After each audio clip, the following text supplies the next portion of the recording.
মাধবীলতা কিচেনের পক্ষ থেকে সকলকে জানাই শুভ শারদীয়া।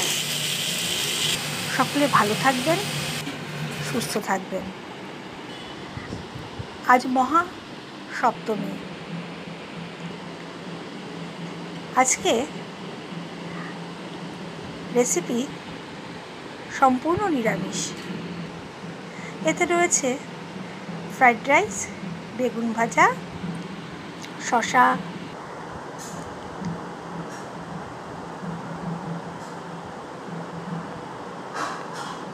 তার সাথে রয়েছে ছোলার ডাল, পনিরের সবজি, আর করেছি চালতার চাটনি।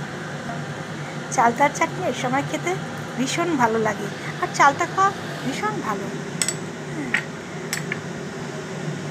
আজ দুর্গাপুজোর মহাসপ্তমী, তাই আপনাদের সাথে সম্পূর্ণ